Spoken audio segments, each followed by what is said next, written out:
Japanese amulets, or what the old ones like to call Omamori. They said that this is a physical form of well-wishing. It is known that carrying such amulet brings good luck to one and ward off the bad ones. It is also recommended to replace the amulets once per year. But the problem is, I had this many. Don't know how Helmi managed to get me this. But anyways, let's see if it works for what it is meant for. Omamori is obtainable via Helminth if you previously had Komei fit into the Helminth. As for the methods of how to obtain Komei, you know where you can. Omamori is Komei's third ability, and for the subsumable variant, there will be no 666 and the rolls are randomized, around 10 to 20 charms for each cast. The original functionality of Omamori is still kept. You will consume a charm to negate a single instance of damage and gain a heal that is equivalent to 1 times base of that absorbed damage. If health is full, it will replenish your shield instead and can overflow into overshields. After that, this ability will go into a 3-second cooldown where you cannot trigger this again, with this cooldown being halted once shield gate is being triggered.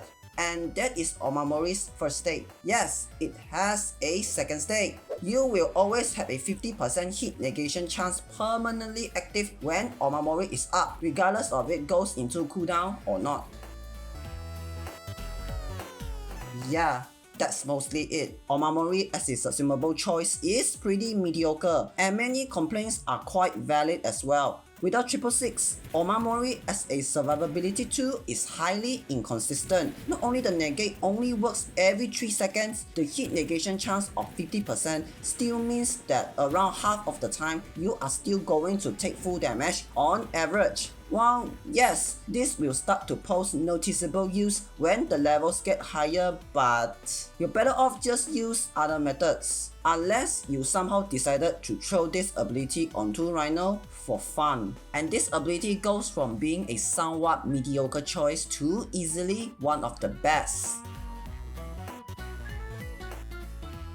In order for you to understand why Omamori is specifically top tier on Rhino, let's move our attention to Iron Skin. Upon cast, Rhino will make his skin flow like mercury for 3 seconds, storing any damage he took within this period and convert them into additional overguard. Simple ability on paper, but there is more than what meets the eye. Upon switching to your melee, you will be able to block bullets and melee attacks that comes from a certain degree of angle, which makes you take no damage. But this 3-second period of Iron Skin will outright ignore any blocking or damage negation, then resumes any type of damage negation or block afterwards, aka melee blocking in this case and Omamori.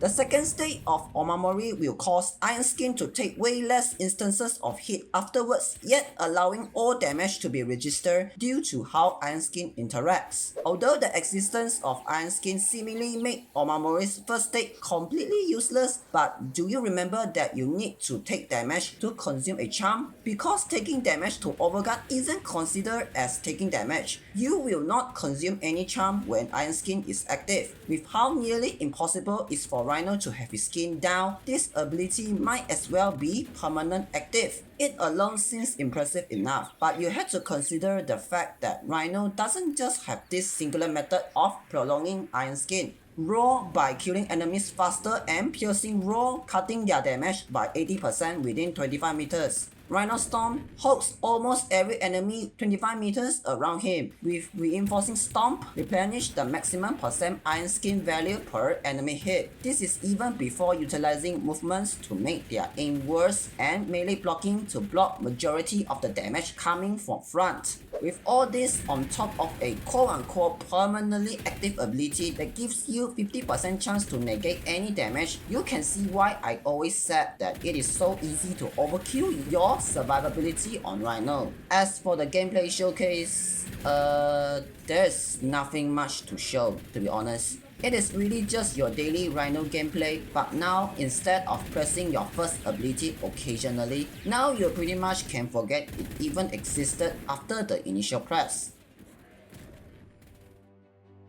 Yes, Omamori as a subsume might be considered as mediocre for many, but in the case of Rhino, due to the fact that Iron Skin had a specific interaction with it, taking all its downsides away yet making the greatest use of one of its main selling points, 50% damage negation for all times. Perhaps, as they said, it does bring me good luck.